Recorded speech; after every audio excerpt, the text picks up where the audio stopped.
gastroperitoneal de difícil acceso, ¿no? Muy bien, sí, de difícil acceso, que está compuesto por un cuerpo, una cabeza, una cola, un cuello, ¿no? Anatómicamente. Pero lo que más nos interesa es la parte del páncreas endocrino, la parte de la histología. Dice que el 99% se compone de un páncreas exócrino, ¿ya? Y el 1% está compuesto de células endócrinas, las cuales se llaman páncreas endocrino. Y está compuesto por algo que se llama islote, ¿ya? Es el islote pancreático. Voy a venir por acá porque dejé mi dedo por ahí. Ese islote pancreático, o llamado islote de Langerhans, corresponde al 1% del tejido del páncreas. Y si ustedes observan la disposición histológica de las células del páncreas, pues tenemos las células delta, las células alfa y las células beta.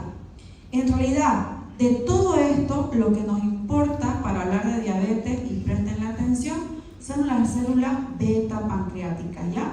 Porque aquí va a comenzar la génesis de la diabetes mellitus. Muy bien.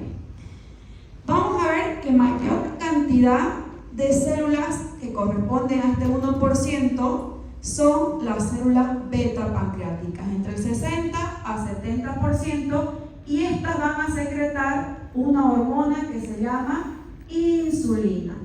En más poca cantidad tenemos las células alfa, las células delta y las células F, ya que corresponde a glucagón, somatostatina y polipéptido pancreático, ¿ya? Muy bien, vamos a continuar entonces. Siguiente diapositiva, por favor. Entonces vamos a hablar de la insulina, porque es la que nos importa y porque es la que vamos a ver dónde está el error y la falla para ver de dónde empieza la diabetes mellitus. Muy bien. La insulina es una hormona de 51 aminoácidos, así en términos generales, muy importante para la regulación del metabolismo de la glucosa, que es lo más importante. Pero cumple muchísimas otras funciones esta insulina. Dice que empieza su inicio de secreción por ahí a partir del 5º mes de gestación, ¿ya? Y luego va aumentando conforme va creciendo el feto, y bueno, pues crecemos también nosotros como personas, ¿ya? La vida media dura entre 3 a 8 minutos y según Guyton entre 6 minutos, pero ahí está su vida media si es que pillan en un libro o en el otro. Muy bien. Sigamos la siguiente diapositiva. Lo que interesa saber, aparte de conocer que es una proteína de 51 aminoácidos, que su función principal es la regulación del metabolismo de la glucosa, pues es esto, porque la otra falla va a estar acá, en estos receptores de insulina, llamados IRS1 e IRS2. Muy bien. Estos van a regular otro receptor que se llama GLUT4. Más adelante vamos a ver que hay una gama interesante de estos GLUT, y vamos a ver que hay distintos tipos, pero presten atención a este GLUT4 porque es el más importante. Aquí está, aquí es la clave. Sigamos la siguiente, por favor.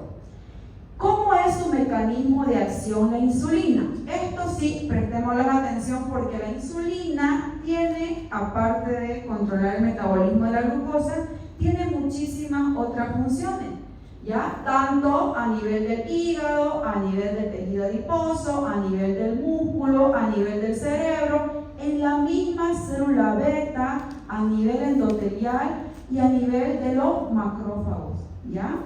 Es por eso que estas funciones, cuando no hay insulina, empieza a haber alteración, ¿dónde? A nivel del hígado, a nivel del tejido adiposo, a nivel del músculo, del cerebro, o sea, todo está relacionado para que haya una enfermedad, ¿no es cierto? Al no haber insulina. Entonces, ¿qué hace la insulina, por ejemplo, en el hígado?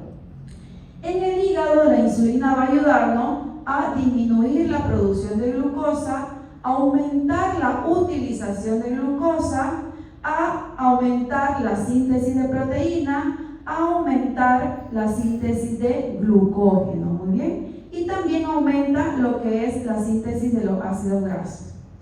A nivel del tejido adiposo nos va a ayudar a aumentar ya la glucosa, nos va a ayudar también a la síntesis de los triglicéridos y nos va a disminuir la lipólisis. En los músculos nos va a ayudar también a aumentar la glucosa y la captación de glucosa por el músculo, nos va a ayudar a aumentar la síntesis de proteína y nos va a ayudar a que haya aumento de la masa muscular. A nivel del cerebro nos ayuda a aumentar la actividad neuronal, nos ayuda a una disminución del intercambio de alimentos, nos va a ayudar también a la disminución de la producción hepática de glucosa y a la disminución de la producción de las lipoproteínas. Muy bien.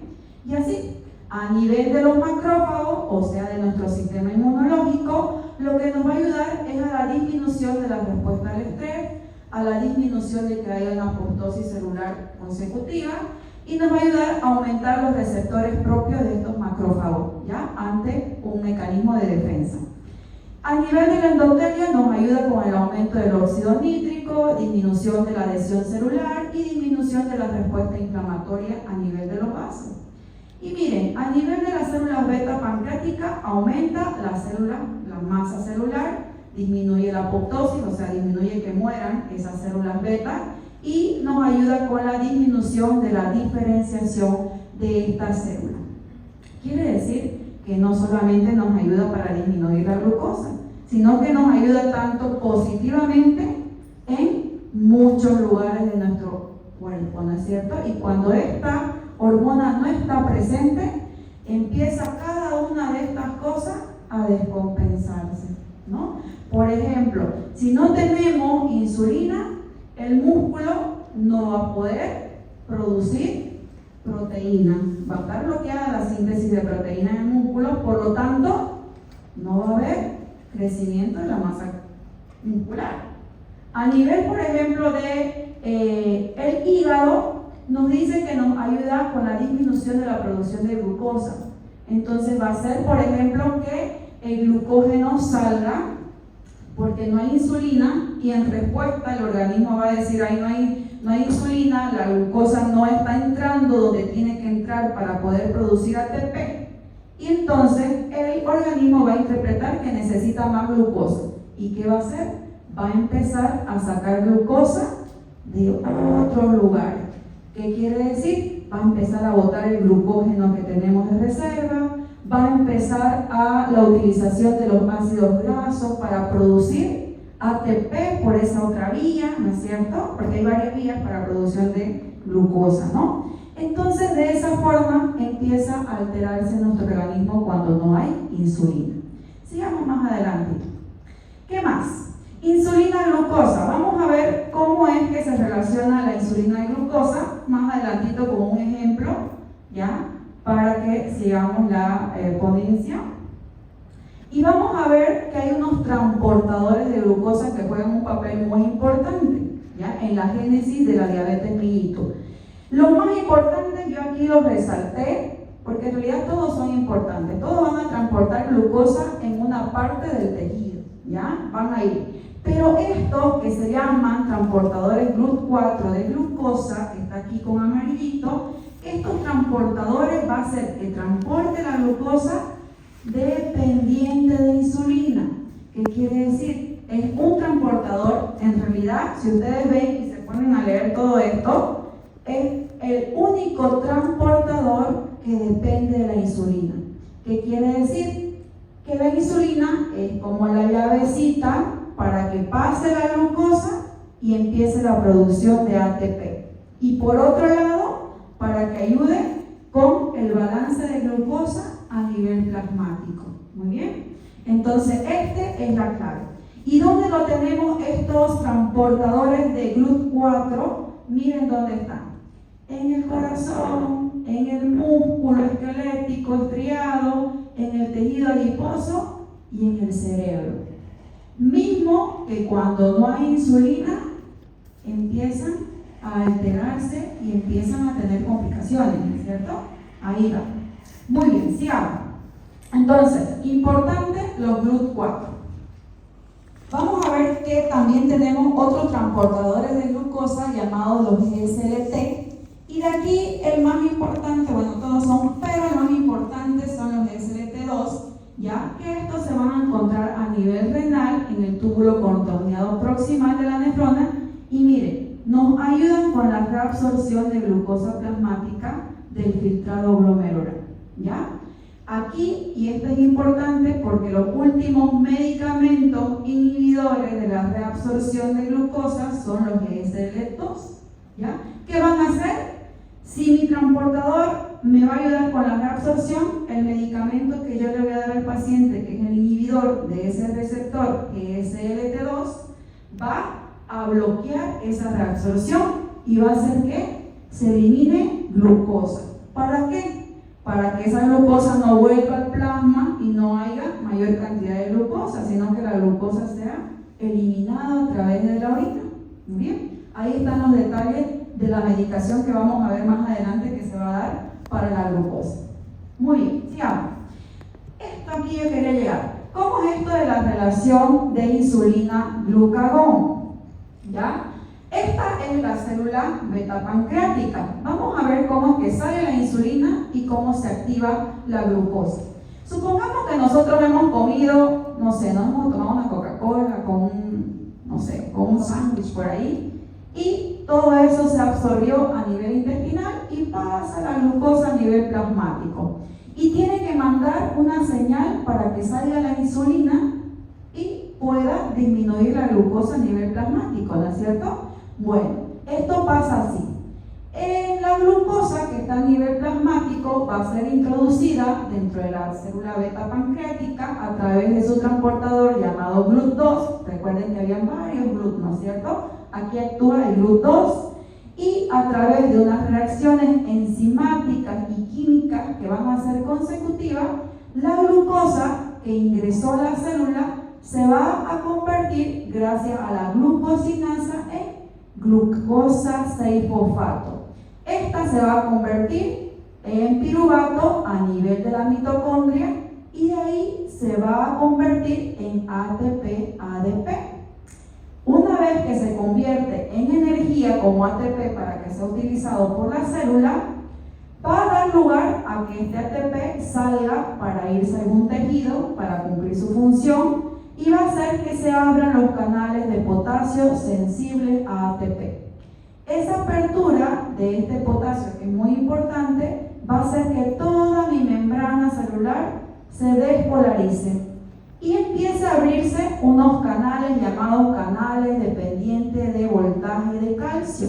Entonces, sale el potasio, despolariza la membrana, ingresa el calcio a la célula y los gránulos secretores de insulina ya están listos para poder salir y empezar a disminuir la glucosa que tenemos a nivel plasmático para compensar nuestro organismo y que estemos en normoglucemia.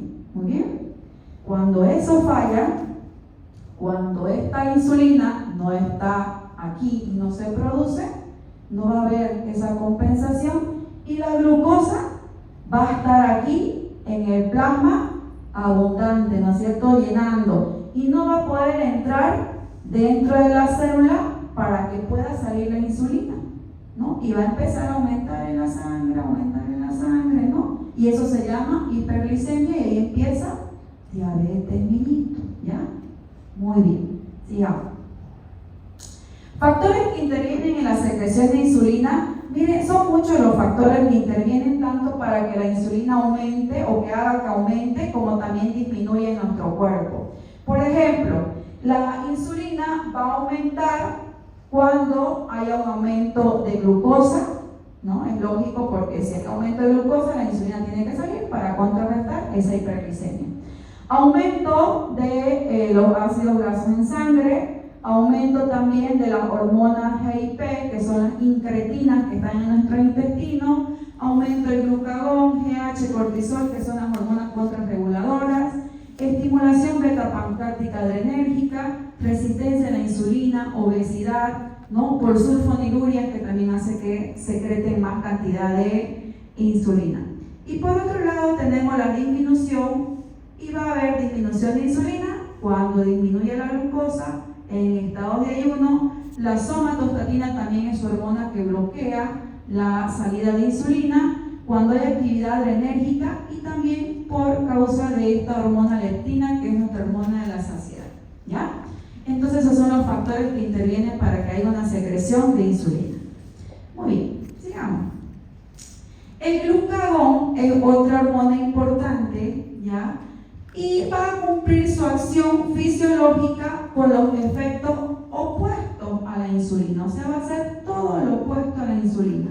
Es una hormona hiperglicemiante, es una hormona que va a ayudar y va a aumentar en momentos, por ejemplo, de ayuno, para que nuestro cuerpo sea compensado y no nos falte energía ni glucosa en la sangre. Va a actuar de esa forma, ¿ya? Muy bien, sigamos.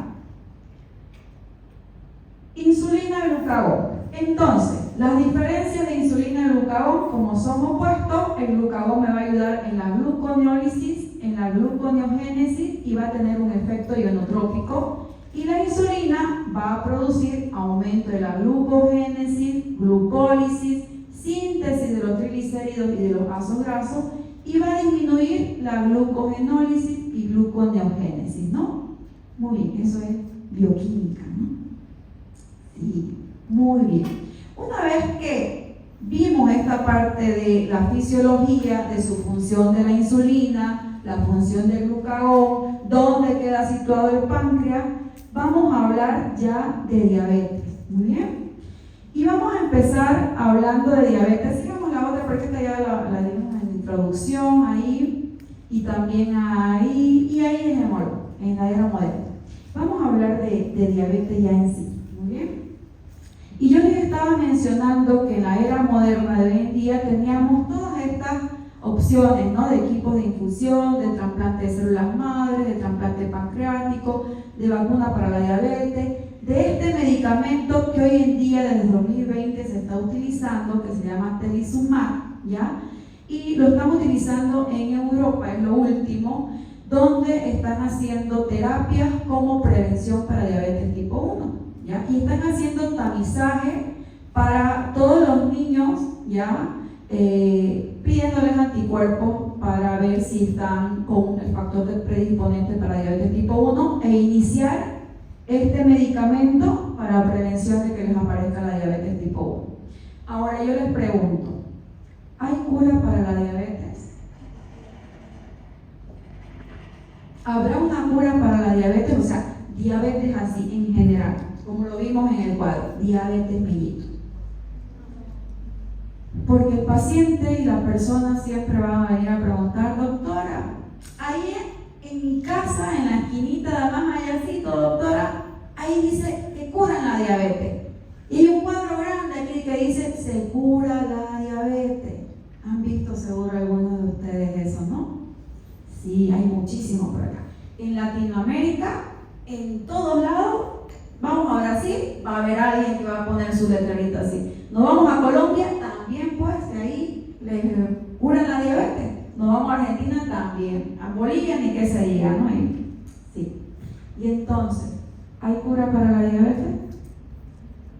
Lamentablemente, cura para la diabetes mellitus, así en general, no hay, ¿ya? Para la diabetes mellitus. Pero sí hay ciertas curas para algún tipo de diabetes.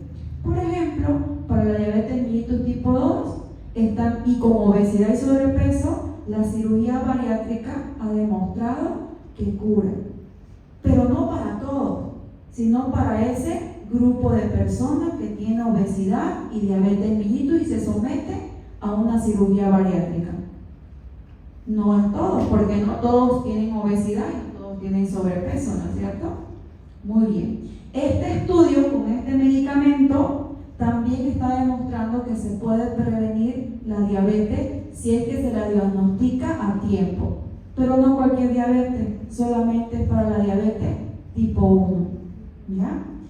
Someter a una persona a trasplante pancreático. ¿Sabe qué cuesta un trasplante nomás de hígado, de corazón, que se puede abrir y ver el órgano? Y un trasplante pancreático que es retroperitoneal, de acceso difícil, que tiene mucha irrigación, inervación, ¿no es cierto? Nos hace complicado el trasplante pancreático, más no imposible, así que ahí están con la lucha de eso. Pero el trasplante pancreático tampoco lo va a hacer cualquier persona. No puedo someter a todos mis pacientes para un trasplante pancreático, ¿no? Tengo que valorar factores que sí van a ser posibles de que pueda ser trasplantado. Aparte que también tengo que buscar, ¿qué? Para el trasplante. Donador, ¿no es cierto? Que es donde más cuesta, ¿no? Porque imagínense para un trasplante de riñón, buscar un donador, ¿cuánto cuesta? Peor con un páncreas. Y el órgano en sí como páncreas es difícil también de mantenerlo durante el tiempo, no tiene que ser trasplantado ya en el momento, ¿no? Entonces es un poco complicado, ¿ya? Más no es posible porque la medicina avanza, ¿no? Tal vez ahí un tiempo haga con éxito el trasplante pancreático y que la persona viva muchos años, ¿no? Muy bien. Lo que sí se está hablando mucho es de ese trasplante de células madres beta pancreáticas, que también siguen en estudios, pero que es el que está dando un poquito de mayor resultado, pero solamente son para pacientes diabéticos tipo 1, ¿ya? ¿Por qué? Porque sus células, vamos a ver, de ese diabético tipo 1 se mueren y dejan de funcionar y no hay más, ¿ya? Muy bien, sigamos.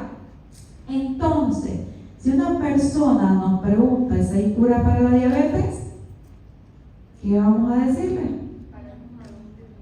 Sí, hay cura, pero no para todos los tipos. Hay de este tipo de diabetes. Usted tiene este tipo y para este tipo solamente tenemos esa cura.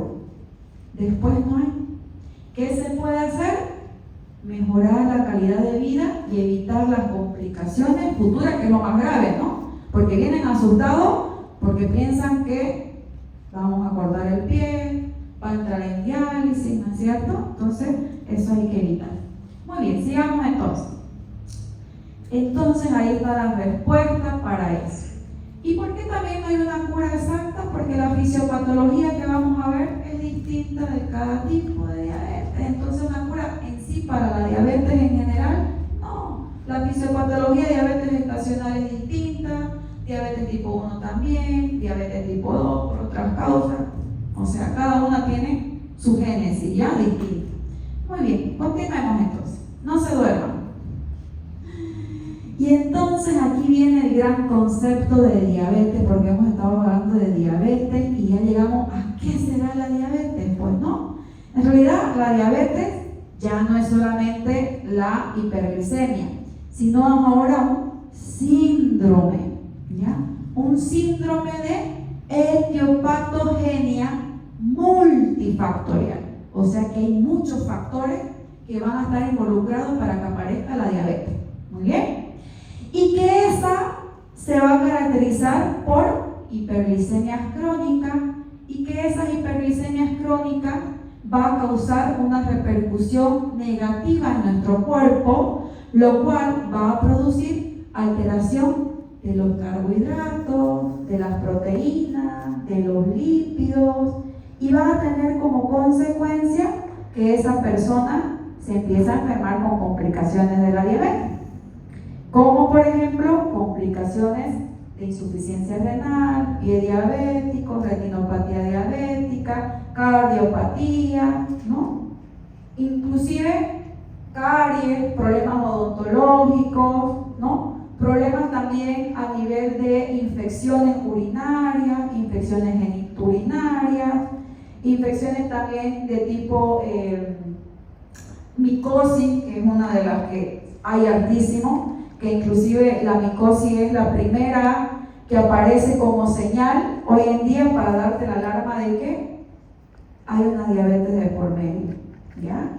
Esa Candida albicans es la que avisa mucho más antes de lo que la persona se da cuenta de que está con la glucosa alta.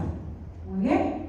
Muy bien, sigamos entonces. Ya sabemos qué es la diabetes, la clasificación última de la ADA, tipo 1, tipo 2, otros tipos de diabetes y la diabetes mellitus gestacional. Vamos a ver y vamos a continuar con otros tipos de el tipo 1 de diabetes. de los criterios diagnósticos. Este cuadrito yo lo voy a poner cuando empecemos a hablar de esta diabetes, pero también lo quiero poner ahorita desde el principio para que vayamos familiarizándonos y digamos cuándo es diabetes y cuándo es prediabetes y cuándo es resistencia a la insulina. ¿Ya? La glucemia normal en ayuna de 70 a 99 miligramos por decilitro. Decimos que se considera prediabetes o resistencia a la insulina una glucosa entre 100 a 125 miligramos. Y decimos que ya el paciente es diabético cuando tiene una glucosa en ayunas mayor a 126 miligramos por decilitro. También podemos considerar otro criterio diagnóstico, la prueba de tolerancia oral a la glucosa, y normalmente tiene que ser menor a 139, para prediabetes entre 140 a 199, para diabetes mellitus mayor a 200 miligramos. También otra prueba laboratorial es la hemoglobina glicosilada que se pide para diagnóstico de diabetes. Normalmente tiene que ser menor a 5.5%. Entre 5.5% y 6.4% es prediabetes y mayor a 6.5% se considera diabetes mellitus. Muy bien. Entonces, ¿qué laboratorio vamos a pedir para el diagnóstico de diabetes? Una glucosa en ayuna, una prueba de tolerancia a la glucosa y una hemoglobina glicosilada, ¿no? Clásico. Muy bien. Eso es lo principal, lo primordial. Pero también esto no fue suficiente para el diagnóstico de diabetes mellitus, ¿ya? Y entonces las entidades internacionales dijeron que si nos era un paciente con síntomas clásicos de hiperglicemia o con una crisis de hiperglicemia, y si encontramos al medirle la glucosa, una glucosa al azar, o sea, cualquier hora del día, con comida, sin comida, le tomamos la glucosa y sale mayor a 200, tenemos que confirmar el diagnóstico de diabetes mellitus. Muy bien. Entonces, podemos hacer el diagnóstico de diabetes mellitus con una glicemia en ayuna tomada 2 veces en 2 días distintos y nos da positivo. Por ejemplo, si hoy día me llegó un paciente con 126, ¿no? Tengo que volver a repetirle de acá un día, 2 días, la misma prueba de glucosa en ayunas para confirmar el diagnóstico, ¿ya? Si, por ejemplo, yo le pido los 3 laboratorios y 2 de ellos me sale alterado y 1 me sale normal, el diabetes mellitus también, ¿ya? 2 de ellos hacen el diagnóstico. Muy bien. Ahora, si me llega un paciente a cualquier hora del día y me viene con una glucosa mayor a 200, porque yo le tomo ahí la capilar y después le pido la de sangre y confirmo que está más de 200 y le pregunto los síntomas de diabetes clásico que son poliuria, polidipsia, pérdida de peso, polifagia. Señora, usted come mucho, tiene mucha hambre, tiene mucha sed, orina mucho, ha perdido peso. Si me dice 2 de esas, ¿sí? Más una glucosa mayor a 200, ya hay que considerar que es diabetes. Peor si esa persona está con sobrepeso y obesidad, ¿ya? Entonces ahí, sin duda alguna, ya es diabetes mellitus. Muy bien. Entonces, estos son los criterios para que nosotros diagnostiquemos diabetes mellitus. Vamos a ver más adelante. Vamos a empezar con la epidemiología de la diabetes mellitus, y esta es una enfermedad que está condicionada, miren, por muchas causas. La mayor causa es la obesidad, sobrepeso, sedentarismo, pero también porque hay reducción de la actividad física. Ya últimamente tenemos cambios en la alimentación, ¿no es cierto? Últimamente con la entrada de alimentos chatarra o no saludables, pues cambian, ¿no? También el aumento de la urbanización, el mismo envejecimiento de la población, ¿no? Hace que condicione a esta enfermedad. Hoy en día hay lugares del mundo donde solamente hay personas mayores, ¿no es cierto? Ancianos, y están buscando, paga el gobierno, quiere pagar para que haya población nueva, ¿no? ¿Han escuchado? ¿Han visto ahí? Sí, ¿no? Bien, así es. Entonces eso también condiciona que haya los rápidos cambios sociales y culturales que van a pasos agigantados, también contribuye para que haya esto. Vamos a ver algunas tasas de diabetes mellitus de la Federación Internacional de Diabetes, ¿ya? Que es lo último, que son unas tasas del 2021 y que hasta ahora no se ha modificado, porque por suerte que ni se modifique, porque ya estamos en el récord de personas con prevalencia de diabetes mellitus, con muerte de diabetes mellitus, o sea que mejor es si se retarda más que hagan las tablas. Mientras más tarde en hacer las nuevas tablas, quiere decir que estamos haciendo algo bueno y que no está aumentando la diabetes. Pero si de aquí para el año me hacen nuevas tablas, quiere decir que la proyección que les voy a mostrar ya nos alcanzó. Muy bien. Aquí les puse esto para comentar los países más dulces del mundo y para que veamos la relación del por qué. Y miren, de Latinoamérica, Brasil tercer lugar, ¿no es cierto? Aquí está Argentina y México, que pertenece a todo América, ¿no es cierto? Muy bien, los demás son países europeos y Estados Unidos, más que está dentro de América, ¿no es cierto? Muy bien. ¿Por qué creen que Brasil está acá? Tercer lugar de los países más dulces. Porque tiene mayor población también. Porque tiene mayor población. No tiene que ver con la población esto. Mucho brigadero. Porque tiene postres y el arte culinario es rica, al igual que México, ¿no es cierto? Al igual que Argentina. En Argentina, ¿qué les gusta comer? ¿Alguien? Las facturas. Facturas, ¿no es cierto? Que aquí le llamamos croissant, ¿no? Croissant es otra Otro le llaman así, ¿sí, no? El croissant es otra cosa. Muy bien, croissant es otra cosa, ¿no? Yo le decía eso, croissant. Muy bien. Entonces, en Brasil pues hay altísimo, ¿no? Hay arte culinario. ¿Y dónde están los mejores chocolates del mundo? ¿Alguien sabe? Suiza, muy bien, ahí están los mejores chocolates del mundo, lo más rico, ¿no? Ahí también en la tabla. Y vamos a ver la siguiente, que en estos mismos países que son dulceros y son chocolateros, son donde hay mayor cantidad de personas con sobrepeso, obesidad, diabetes, enfermedades cardiometabólicas, ¿ya? Este salió publicado en el 2021 y hasta ahora por suerte no hay modificación, pero sí hay proyecciones, donde vemos ya la situación, que también aquí es por la cantidad de población, ¿no? ¿Sí? ¿Para qué? En China ocupa el primer lugar con 140 millones de casos de diabetes mellitus. Luego viene India con 74 millones de casos, luego viene Pakistán 32, Estados Unidos 32, España 5.1 millón y después vienen todos los demás países. Se dice que el país también latinoamericano, especialmente sudamericano, de mayor tasa de diabetes mellitus es Brasil. Pero también es porque tiene una población alta, ¿ya? Y luego vienen los demás. Muy bien, sigamos entonces. Aquí está el ranking que salió en el 2021 de la revista ya y de la información de la revista Statia del 2022, donde vemos reflejado lo anterior: China primer lugar, India, Pakistán, Estados Unidos, Indonesia en el sexto lugar, Brasil, séptimo lugar, México. Pero de todos estos países, adivinen dónde está el primer país con mayor cantidad de muerte en el mundo por diabetes mellitus. ¿Cuál de estos creen? China, obvio, porque tiene mayor cantidad, ¿no? Pero les cuento que no. Que aunque tenga mayor cantidad de diabetes mellitus, las tasas de muerte por complicaciones no hay.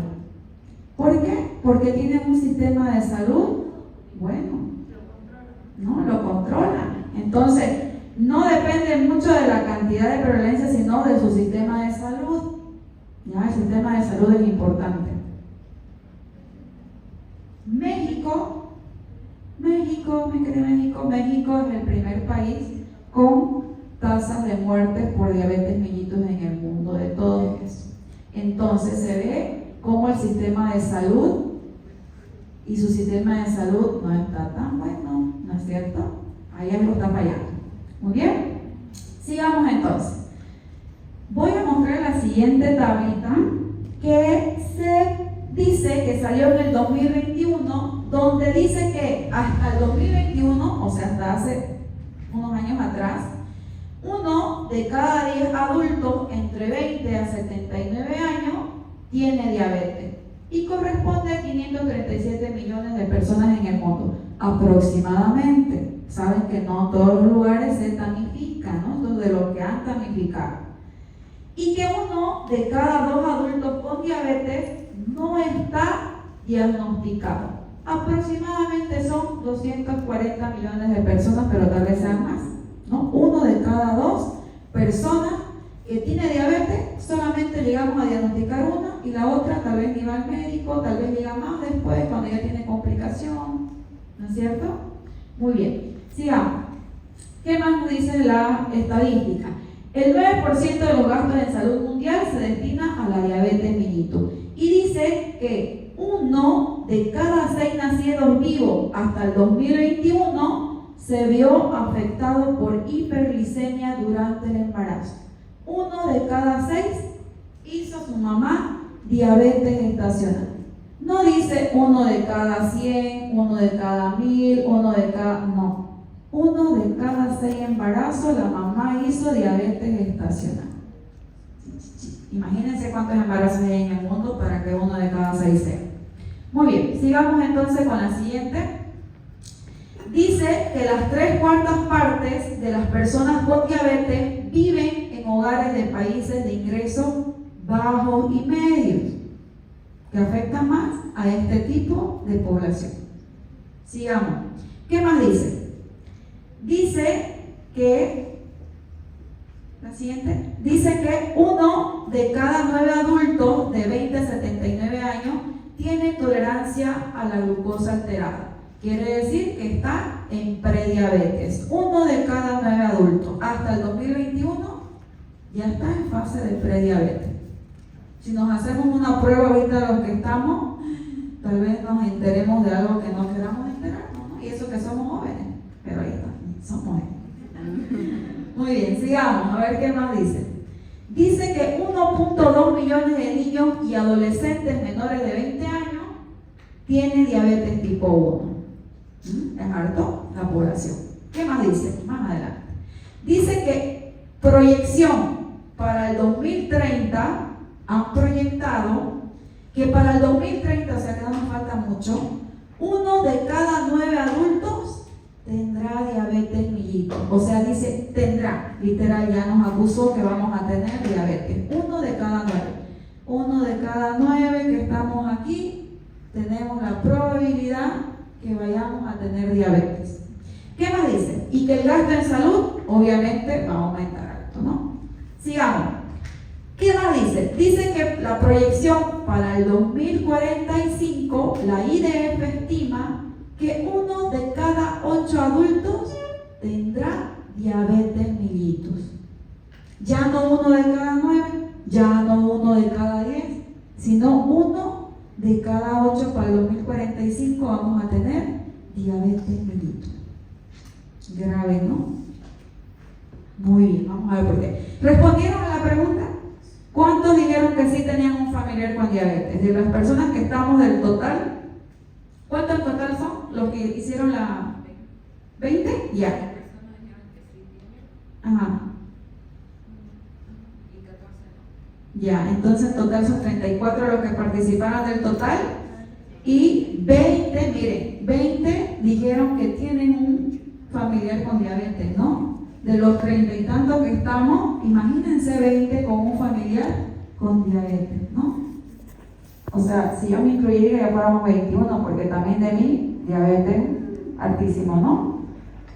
Exactamente, entonces, grave, ¿no? Miren ahí para que no vayamos tan lejos y solamente aquí hicimos esa pregunta, 20 de los que están aquí tienen familia con diabetes. Entonces, para que se den cuenta que estas proyecciones sí pueden darse a futuro. Y hicieron proyección para el 2030 y para el 2045. Y les cuento que la proyección anterior del 2021 era una proyección, o sea, la que ya estamos viviendo del 2021, que hicieron para el 2030. Salieron los estudios en el 2016 con la proyección de la cantidad de personas que íbamos a hacer en el 2030. Pero tuvieron porque ya estábamos rebasando la proyección de 2030 y la adelantaron para el 2021. Entonces, ojalá que no nos agarre de sorpresa y otra vez que la proyección para el 2045 no sea para el 2030, ¿no? Para el 2022 o 28, ¿no? Puede pasar. Muy bien, sigamos. Entonces, sabiendo que es grave esta enfermedad, es crónica, no tiene una cura en total, vamos a ver que la diabetes tipo 1 es una enfermedad metabólica crónica y que no tiene cura por el momento para todo, pero que para ciertas personas puede haber una probabilidad de cura con los estudios que están haciendo en el adelanto, ¿no?, de la medicina. Y que para que empiece a manifestarse esta diabetes tipo 1, tiene que haber una destrucción de esas células beta pancreáticas entre el 80 al 90%, para que esa persona recién pueda manifestar los síntomas de diabetes. Antes de eso, la persona va a estar normal, no va a tener ningún síntoma, ¿ya? Porque todavía las células cumplen la función para contrarrestar las hiperglicemias, ¿ya? Muy bien. Y que se presenta antes de los 15 años, se presenta en niños, ¿ya? Hasta los 20 años aproximadamente. Y que se divide en diabetes mellitus tipo 1 inmunológica y tipo 1 idiopática. Idiopática se refiere a que no se sabe la causa por qué esa persona enfermó con diabetes. Han buscado factores de riesgo, han buscado datos familiares, le han hecho una buena historia clínica y no tiene ni parentesco con nadie, no tiene un factor de exposición ambiental ni nada, pero esa persona enfermó con diabetes. Y la otra, de la que sí se sabe y que hay estudios y hay literatura, es de la inmunológica. Vamos a ver cuáles son los factores de riesgo para que pueda aparecerte esta diabetes tipo 1 inmunológica y quiénes son los que están más en riesgo, ¿ya? Tiene que haber una historia familiar de parentesco de primer grado, tu papá, tu mamá, que también tengan diabetes tipo 1. Tiene que haber una reactividad autoinmune de tu cuerpo. Tiene que pertenecer a una etnia susceptible, como por ejemplo los afroasiáticos, afroamericanos, los latinoamericanos somos más susceptibles. Tiene que haber una exposición a climas extremos o que vivas donde hace mucho frío o donde hace mucho calor. Tiene que ver con las infecciones víricas. Tiene que ver con factores ambientales externos que también puedan producir que esas células beta pancreáticas mueran. Muy bien. Sigamos entonces. Para que se destruyan estas células beta pancreáticas y aparezca la diabetes mellitus tipo 1, tiene que pasar por una historia o etapas de la enfermedad hasta que se destruyan todas estas células beta pancreáticas y la persona pueda manifestar los síntomas de diabetes mellitus.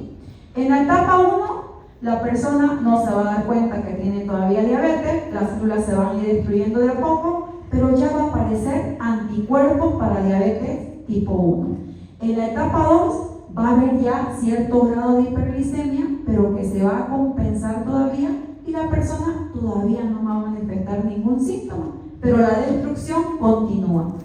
En la etapa 3 ya va a haber una hiperglicemia que tal vez ya no se vaya a compensar porque ya se murieron todas las células beta pancreáticas que ya no van a compensar. Y aquí las personas ya van a manifestar síntomas de diabetes tipo 1. ¿Qué síntomas? Poliuria, polidipsia, polifagia, ¿no? Pero se dice que estas personas con diabetes tipo 1, muchas llegan a la emergencia haciendo un cuadro de complicación de su diabetes llamada cetoacidosis diabética.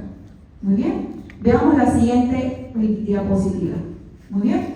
Entonces, para que haya esa diabetes, tiene que haber un mecanismo de destrucción, predisposición genética, genes ligados a los complejos o locus de histocompatibilidad, ¿ya? Tiene que haber una respuesta inmune en las células beta normales, tiene que haber factor ambiental en el que mayormente hay más literatura y más teoría, es de las infecciones virales, especialmente por virus del sarampión, virus de la rubiola, virus Coxsackie, hoy en día virus del COVID también, ¿ya? Y en realidad cualquier tipo de virus, pero de eso hay más, virus de la parotiditis también, ¿ya? Y que va a producir un daño directo en la célula beta, va a producir que haya un ataque autoinmune con destrucción de la célula beta y va a dar lugar a que haya diabetes tipo 1 y que empiece a manifestar los síntomas de diabetes tipo 1. La siguiente diapositiva, por favor. La siguiente. Y entonces, las personas van a llegar con síntomas de diabetes, pero también pueden llegar con glucosuria, manifestando diuresis osmótica, poliuria, que van a orinar mucho, especialmente nicturia, polidipsia, van a llegar con algún grado de acidosis metabólica, ¿ya? Aumento de los cuerpos cetónicos, lo cual se llama cetoacidosis diabética, pérdida de peso, deshidratación, lipólisis, proteólisis, aumento de las hormonas contrarreguladoras y la persona va a terminar en hospitalización. Muy bien, siguiente. Entonces, cuando inicia esta destrucción en diabetes tipo 1, sí o sí va a necesitar hospitalización, porque si no es una cetoacidosis diabética la que va a manifestar, va a ser tal vez una neumonía, una infección urinaria que no sana, una micosis o una candidiasis por ahí, ¿no es cierto? O cualquier otra infección que no mejore y que se agrave, ¿ya? Como lo clásico es cetoacidosis diabética por la descompensación hormonal, ¿ya? Vamos a explicar la cetoacidosis diabética, que es una complicación aguda de la diabetes mellitus tipo 1. De la de tipo 2 es muy raro que haga cetoacidosis diabética. Entonces, tenemos la insulina baja, aumenta las hormonas de contrarregulación, que es el glucagón, que es la hormona del crecimiento, que es las catecolaminas, el cortisol, que va a hacer que haya mayor hiperglicemia a nivel sanguíneo. Esto va a hacer que a nivel del tejido adiposo aumente la síntesis de los ácidos grasos, que va a hacer que salga mayor cantidad de glucógeno del hígado para que empiece a formarse esos cuerpos cetónicos ya a nivel plasmático. No se utiliza el ATP, o sea, no se va a utilizar la glucosa, aumenta la acidez a nivel endotelial. Esa acidez a nivel endotelial va a hacer que aumente el CO2 a nivel pulmonar. Y aquí vamos a tener síntomas clásicos y un signo clásico que se llama la respiración de Kussmaul, ¿no? Y por otro lado, a nivel renal va a producir esa glucosa, filtración y salida abundante de glucosa, lo que va a llevar a poliuria con deshidratación, va a llevar esa deshidratación a que haya polidipsia, mucha sed, ¿no? El paciente tome agua y no se compense, ¿ya? Muy bien, ¿alguien se acuerda cómo es la respiración de Kussmaul?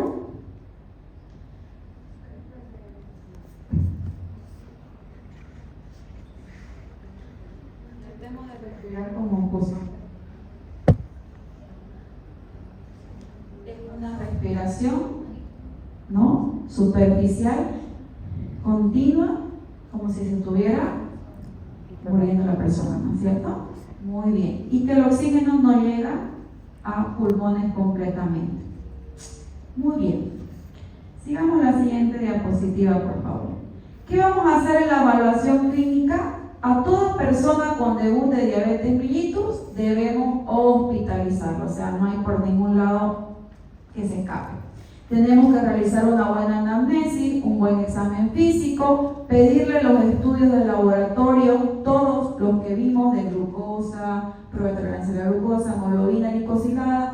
Si está con cetoacidosis diabética, ¿qué le vamos a pedir? Gasometría, ionograma, ¿no? Enzimas hepáticas, coagulograma, o sea, tenemos que pedirle todo. Muy bien. Más marcadores de tipo inmunológico. Aquí podemos pedir anticuerpos contra el receptor de insulina, anticuerpos contra los islotes de páncreas, ¿ya? Y tenemos que hacerle seguimiento y evaluación de las complicaciones para esa persona. Y bueno, el tratamiento para todas estas personas es con insulina, porque no hay más. Para diabetes tipo 1, el tratamiento específico es insulina. Ahora, la siguiente, vamos a ver el mundo de las insulinas en este momento. ¿Cómo hacemos el tratamiento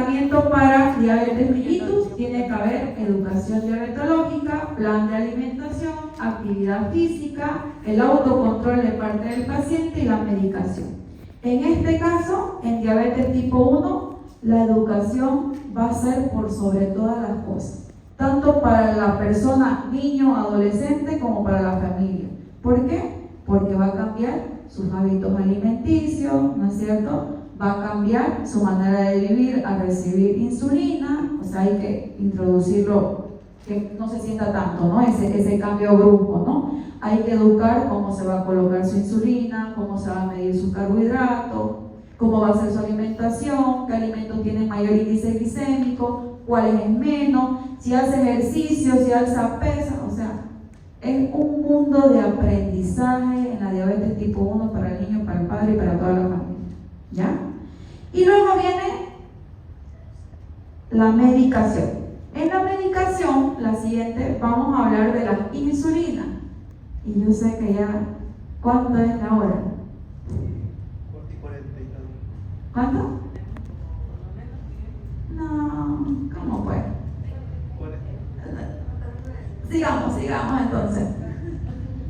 Entonces, en la insulinoterapia tenemos insulinas convencionales y análogos de insulina. Muy bien. Sigamos la siguiente para que no nos atrasemos en esto, ¿ya? Y entre la insulinoterapia podemos utilizar las ultra rápidas, las de acción breve, las de acción intermedia y de la acción ultra lenta, ¿ya? Mayormente la de acción breve o regular es la cristalina, que se utiliza en las emergencias para hacer correcciones de emergencias inmediatas, ¿ya? Pero también la utilizamos para hacer esquemas basal bolo, que se llama. La NPH es otra insulina que también es muy utilizada junto con la cristalina para hacer esquemas basal bolo. La insulina se tiene que colocar a una dosis de 0.1 a 0.5 unidades por peso, ¿ya? De cada persona, y se tiene que evaluar todo en esa persona, ¿ya? Desde que si es un niño, es un adolescente, cuánto pesa, cuánto mide, cuánto talla, para poder determinar la insulina. Las insulinas clásicas que se inician, siempre se inicia con NPH y con cristalina, aunque hoy en día las guías dicen que mejor es iniciar con estas de larga duración que tienen menos efectos hipoglicemiantes y hacer los bolos después de cada comida con estas otras tipos de glicemia de acción rápida. Muy bien, continuemos entonces. Este es un esquema que se utiliza en la emergencia de corrección de insulina cuando el paciente llega con hiperglicemia, ¿ya? Si es un paciente con diabetes tipo 1 o insuficiencia renal, si es un paciente de peso normal o si es un obeso, está la glucosa más la cantidad de insulina que le va a tocar con su corrección en ese momento, ¿ya? Pero se dice que si la glucosa está mayor a 300, hay que valorar el estado general del paciente antes de colocar una corrección de insulina, ¿ya? Hay que investigar por qué. Muy bien, sigamos entonces. Los tipos de jeringas que se va a utilizar para la insulinización.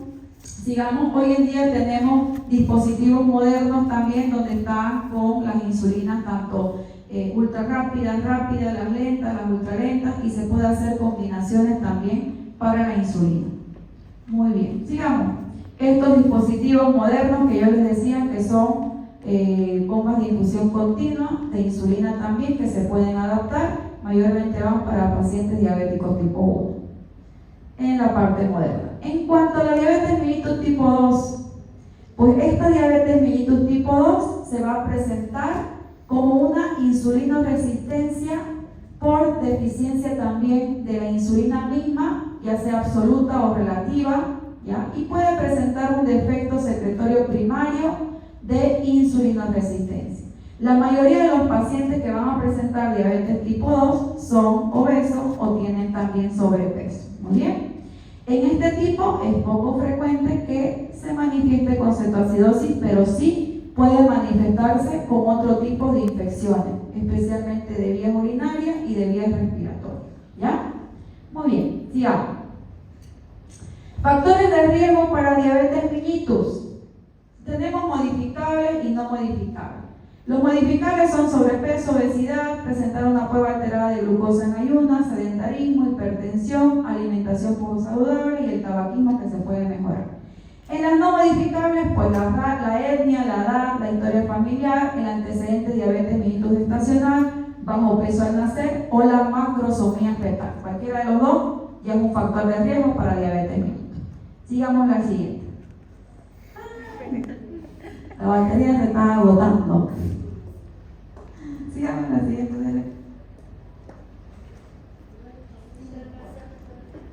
Ahí mientras hacemos un break, un minuto ahí para que despierten.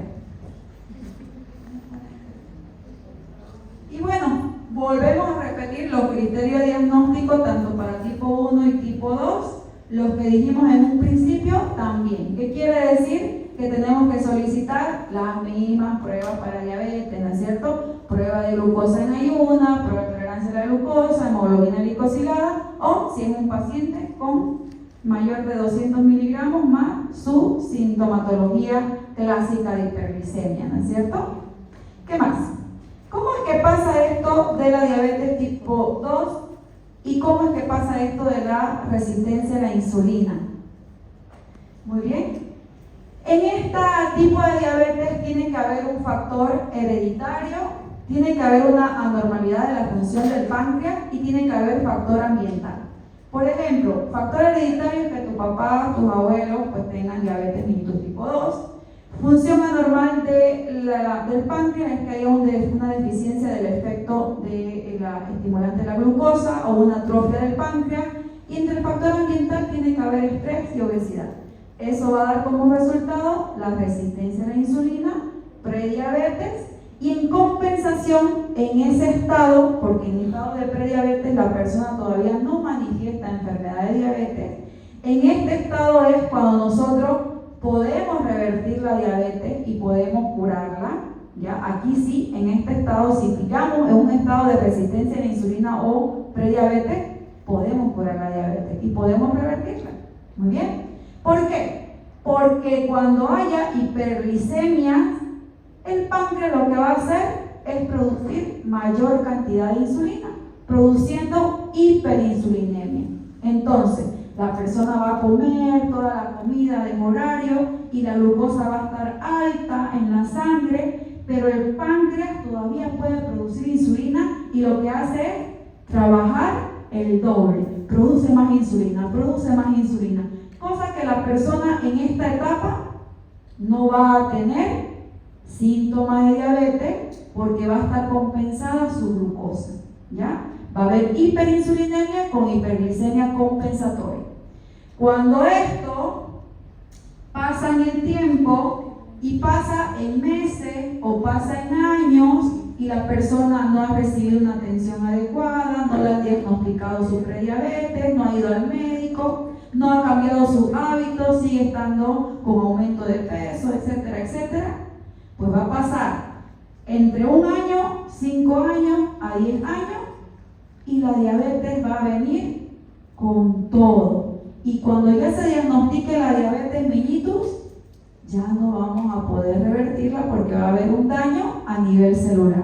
Muy bien. Y entonces, esa persona va a empezar a manifestar síntomas de diabetes, de poliuria, polifagia, polidipsia, pérdida de peso, y va a empezar a aumentar la glucosa en ayuna y ya no se va a poder compensar porque el páncreas se cansó de producir insulina, ya se desgastaron las células beta, ya no quiere trabajar, se volvió flojo y entonces va a empezar también a aumentar la glucosa después de las comidas.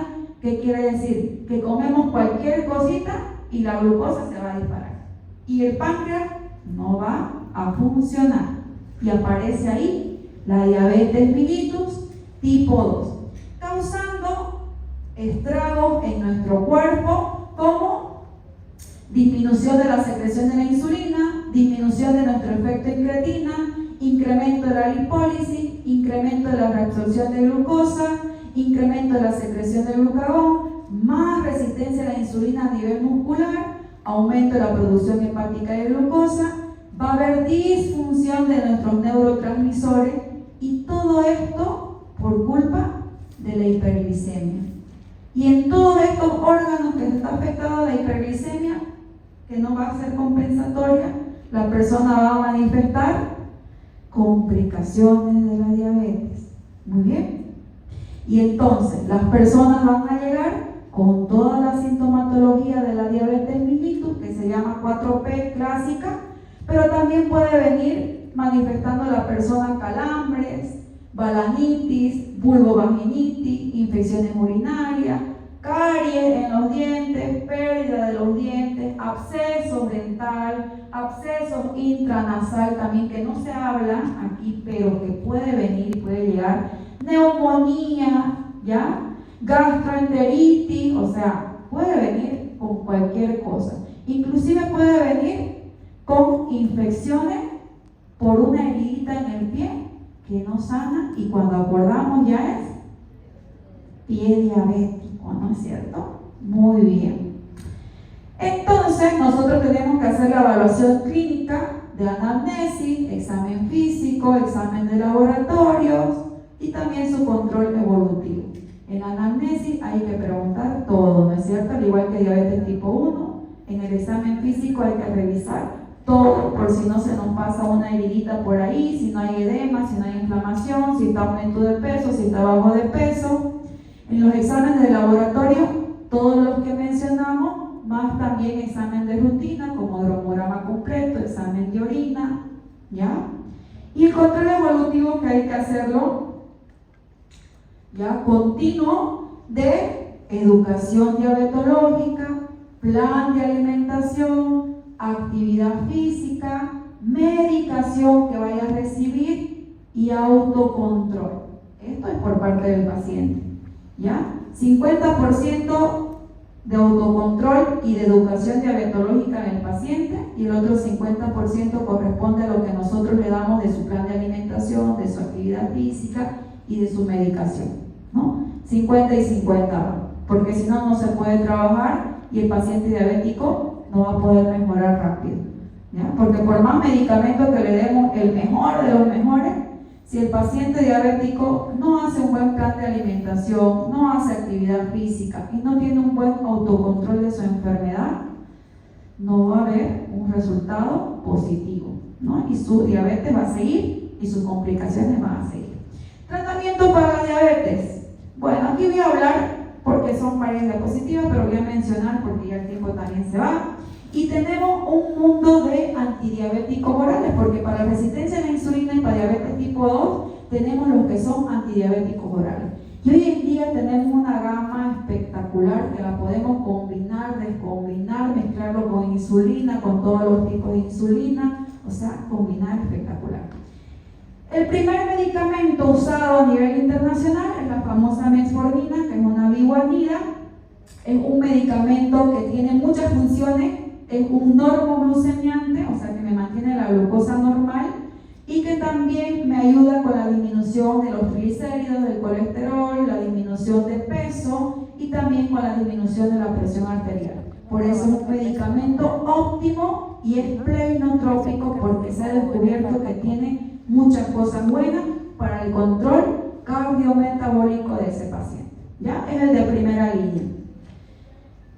Podemos utilizarlo en monoterapia, o sea, solita la metformina, un comprimido cada 8 horas, cada 12 horas, depende del paciente, o podemos utilizarlo mezclándolo con estos otros medicamentos que se llaman sulfonilurias, y estas sulfonilurias vienen con glibenclamida, glibepirina, glicazide, que son las últimas sulfonilurias, que pueden mezclarse con metformina, potenciar su acción, mejorar la glucosa del paciente. Se puede dar una vez al día, 2 veces al día, 3 veces al día, las veces que sean necesarias. ¿Se puede dar solito la sulfoniluria? Sí, se puede hacer monoterapia con sulfoniluria, dar solamente glimepiride o dar solamente glicazida o glibenclamida. Pero también se puede combinar con metformina para mejorar el efecto hipoglicemiante. ¿Qué más? Tenemos otro grupo de medicamentos también antidiabéticos orales, la siguiente, que se llama inhibidores de la alfa-glucosidasa, y aquí el más utilizado es la alcarbosa. ¿Qué hace esta alcarbosa? Disminuye la glicemia postprandial y disminuye la absorción de los carbohidratos a nivel intestinal. Entonces, esta carbosa viene solito para dar después de las comidas, o también puede venir combinado con metformina, ya para mejorar la potenciación de disminución y control de su glucosa. ¿Qué más? Tenemos estos otros que son los últimos medicamentos, bueno, casi últimos medicamentos, que son los inhibidores de los DPP4 y las incretinas, que son los GLP-1. Y luego tenemos los últimos medicamentos que se llaman los inhibidores de la reabsorción de la glucosa, los SGLT2, que son los últimos. En este caso, los inhibidores de los DPP4, el más utilizado es el sitagliptin y la linagliptina. Puede venir solito o puede venir acompañado con metformina. Este se utiliza mayormente para disminuir la glucosa postprandial, o sea, después de las comidas, ¿ya?